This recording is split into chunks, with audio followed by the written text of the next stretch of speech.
আসসালামু আলাইকুম। আমাদের বাসা হচ্ছে রংপুর বদরগঞ্জে। কিছুদিন আগে আমরা একটা অপচিকিৎসায় সম্মুখীন হয়েছিলাম। এই ব্যাপারে আপনাদের কাছে তুলে ধরব। আমার পাশে যিনি আছেন উনি হচ্ছেন আমার মা, নাম মোহাম্মদ মাসুমা বেগম, বয়স 45 বছর।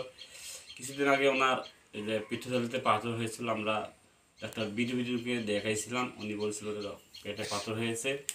তারপর আমরা সার্জারি ডাক্তার মোহাম্মদ জিয়া রহমানকে দেখাই। উনি বলছিল একটু আপনার মেয়ের হার্টের সমস্যা আছে, যার কারণে হার্টের ডাক্তার দেখাইতে হবে। পরবর্তীতে আমরা সেন্ট্রালে ডক্টর মাহবুবুর রহমান স্যারকে দেখাই। দেখার পর উনি বললো হার্টের সমস্যা আছে, আপনি এনজিওগ্রাম করাতে হবে রংপুর মেডিকেল কলেজে।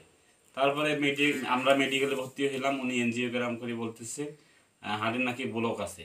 ওই ব্লক ছোটার পর তারপরে রিং রিং পরা লাগবে। রিং পরালে তারপর নিয়ে অপারেশনটা করা যাবে। সেই মুহূর্তে উনি আমার কাছে 1,80,000 টাকা চাইলো।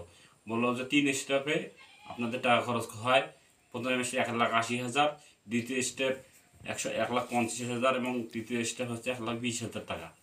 তা সেই মুহূর্তে আমি কোনটা করাবো বলেন, এখানে করে দেই। সেই মুহূর্তে আমরা কোনো সিদ্ধান্ত নিতে না পারে আমি বললাম আমরা আমাদেরকে আপাতত রুগীটাকে বার করে দেন, আমরা বাড়ি যাওয়ার সিদ্ধান্ত নেই। আমরা তারপরে বাড়ি আসি।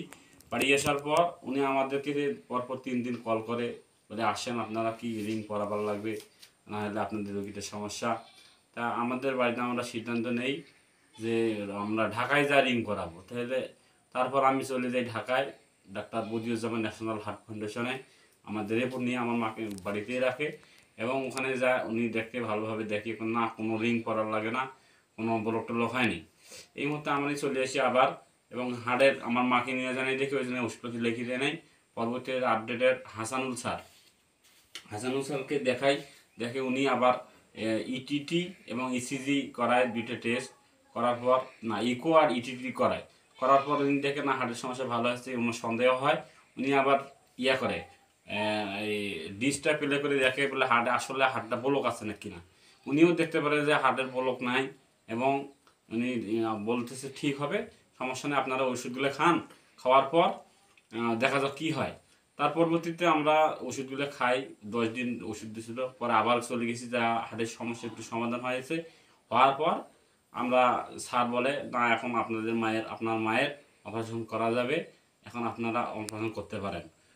তারপর আমরা 5-7 দিন পর আমরা আবার অপারেশনটা করাই। ইনশাআল্লাহ এখন সুস্থ আছে। এবং আমরা যে মনে করেন যে চিকিৎসার মাধ্যমে পড়ছিলাম, এই নিয়ে যেন কেউ না পড়ে, এই না আমার অনুরোধ। এবং ওই মাহবুবুর রহমান আরও নাকি অপচিকিৎসা দিচ্ছে, তার জোর দাবি জানাচ্ছি এবং এইরকম অপচিকিৎসা যেন রংপুরে না দিতে পারে, এই সুস্বাস্থ্য কামনা করে আসসালামু আলাইকুম। আমার বক্তব্য শেষ করছিলাম। আসসালামু আলাইকুম।